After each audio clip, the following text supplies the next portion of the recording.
कृष्ण ने उसको ऐसा नहीं बोला कि अर्जुन ये मैंने बताया है, ये नहीं करेगा तो मैं तेरा सर तन से जुदा कर दूंगा। नहीं, हमारे धर्म में कहीं पर भी उस चीज के लिए जगह नहीं है। ये मेरा काम था तेरे को समझाना, ये कॉज है, इसका ये इफेक्ट है, ये कॉज है, इसका ये इफेक्ट है, ये कॉज है, इसका ये इफेक्ट है। तेरे को कुछ इफेक्ट दिख रहा है, इसका मतलब तेरा कॉज था, तू कॉज को समझ ले, इफेक्ट दूर हो जाएगा। बाद में मेरे को मत दोष देना कि भगवान ने मेरे साथ ऐसा कर दिया। This is the whole thing. और ये हम फ्रीडम हमेशा, जो फ्रीडम ऑफ चॉइस है ना, कि हम क्या चूज कर रहे हैं, क्या सिलेक्ट कर रहे हैं, ये फ्रीडम हमेशा हमारे पास रहती है। और ये फ्रीडम हमसे कोई नहीं छीन सकता। जो भगवान ने बोला ना, यथा इच्छसि तथा कुरु, ये फ्रीडम हमसे इवन भगवान खुद भी नहीं छीन सकते। मैं एक लास्ट स्टोरी बस मैं आपको बताऊंगा, उसके बाद फिर हम इस सेशन को कंक्लूड करेंगे। महाभारत का युद्ध पूरी तरह से खत्म हो गया होता है, पूरी तरह से विनाश हुआ रहता है। आप इस दृश्य को कल्पना कीजिए। कृष्ण और द्रौपदी कुरुक्षेत्र के मैदान में खड़े हैं।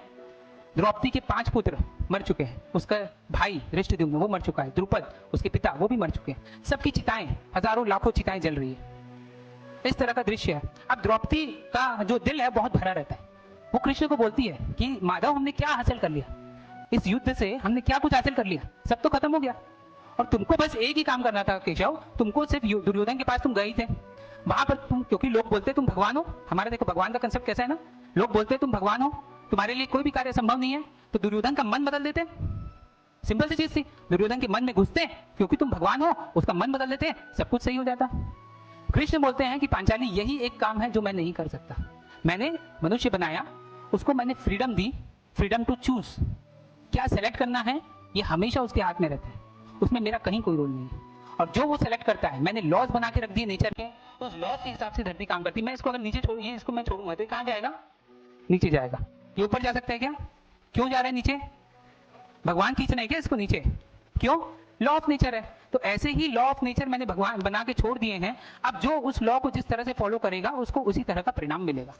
That's it. तो ये फ्रीडम ऑफ चॉइस हमेशा आपके पास है। आप क्या सिलेक्ट करते हैं, क्या नहीं सिलेक्ट करते हैं, ये हमेशा, ये चॉइस की फ्रीडम ये हमेशा कोई नहीं छीन सकता। आपके सुबह आप सोते हैं, रात को सुबह अलार्म आपके यहाँ बजता है, आपके पास चॉइस रहती है कि आप अपने सपने की तरफ भागना चाहते हैं उठ के, या फिर अपने सपने में ही खोना चाहते हैं। आपके पास ये चॉइस रहती है, आप सुबह उठ के हेल्थ के लिए काम कर रहे हैं, या फिर आप फिर से सो जा रहे हैं। जब आपके सामने थाली आती है, प्लेट आती है, आपके पास ये चॉइस रहती है कि आप हेल्दी फूड प्रेफर कर रहे हैं या टेस्टी फूड प्रेफर कर रहे हैं। हर चीज में हमारे पास चॉइस रहती है। एंड मोस्ट इंपॉर्टेंट थिंग, जब जिंदगी आपको थप्पड़ मार के गिरा देती है, खूना खून कर देती है, उस समय भी आपके पास चॉइस रहती है कि आप क्विट कर रहे हैं या फिर से आगे बढ़ रहे हैं। So this is the freedom of choice जो भगवान कृष्ण बोलते हैं कि सबके पास है, किसी से मैं भी नहीं उसको नहीं छीन सकता।